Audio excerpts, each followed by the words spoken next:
Meow. To destroy Batman, we must first turn him into what he hates the most. Namely us. Batman Returns, May 7th on MyNetwork-TV. This week's Gadget Closet is being brought to you by Harley-Davidson, Indianapolis.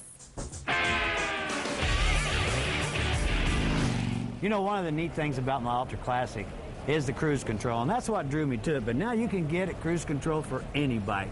Tell me about Easy Cruise. We offer Easy Cruise control by Kyoko for cruisers, Harley-Davidsons, sport bikes, sport touring bikes. It installs very easily in just a few minutes on most bikes, and very simple to use. This has a neural friction ring. When you want to engage it, you move your hand over, roll it on with the throttle, and it holds the throttle in place.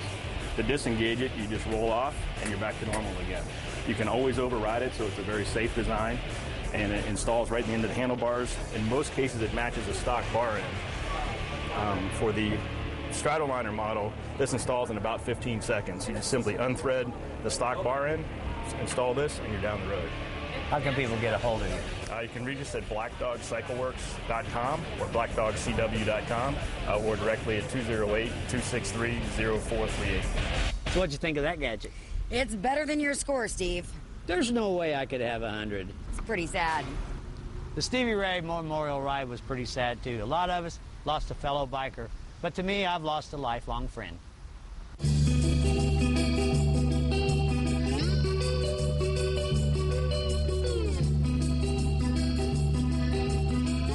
We're at Mugshouts in Broad Ripple for the first annual Stevie Ray Memorial Ride. Let's go check it out. Stevie Ray is monumental. He gave back to everybody, and he was my absolute biggest supporter, my inspiration. If it weren't for him, I don't know that I'd even be riding. He was always so supportive, excited, and he'd say, "Shelvis, you can do it." He was just a great, great man. I mean, he loved the bikes. He supported everybody. He never met a stranger. He was too cool. If you'd roll up on your bike, he'd come right out and be like, "Hey, how you doing? Welcome to the Mug." And he was just awesome. He was just absolutely awesome. I'll never forget him. And every day that I ride for him.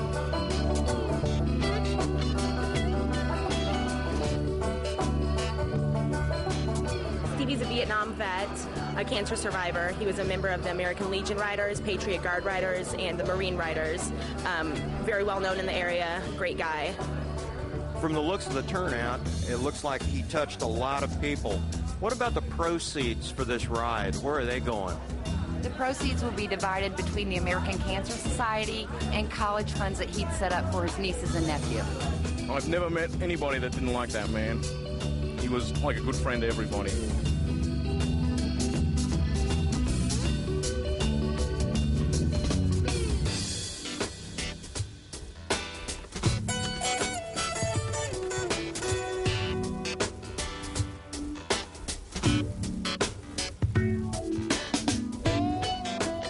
Stevie was a friend of everyone that's here, you know. He was just the type of guy that always advocated having bikes in this bar. He was everybody's friend, you know. He had that magnetic personality that made you always feel welcome, you know, anytime you came in this place. But yeah, he and I had spent 2 weeks in Daytona together and got back and went for a ride one day, and it turned out to be his last ride, you know. It's something that I'll never forget.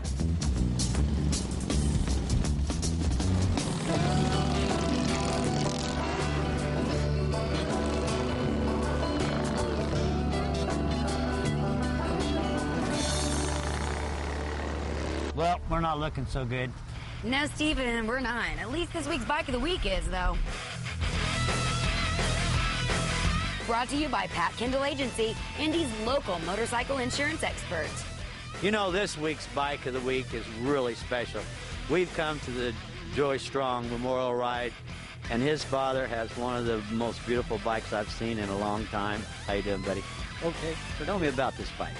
Well, I got it last year, and it had little places on the paint on the tank, and I wanted to get them fixed, and they ended up painting the whole thing. Burrow Murdoch from Zebulon Finishes painted it from Frankfurt. He put me a little writing in memory of Army Specialist Joseph Strong on the back. My son-in-law and daughter got me this horn cover that's got a silhouette of a soldier on it. And I'll tell you one thing, you are really proud of this pipe. Yes, I am. We just put that on this winter. Went through and re-ringed it and did a head job on it. And got her all ready to roll this year. Well, you got it done just in time, because this is going to be a great ride today, and congratulations on being our Bike of the Week. Thank you very much. We're going to take a little break here, and so can you. When we come back, we're going to find out a little bit more about rustic, driving range, and miniature golf. And we're going to have the second installment of the Southside Harley-Davidson calendar. But first, it's time for this week's Leydendorf Law Trivia question. What was the first mass-produced motorcycle with disc brakes? Was it a Suzuki GT750, a BMW 900 RS, Triumph Bonneville, 1969 Honda 754? Stay tuned for the answer right after this break.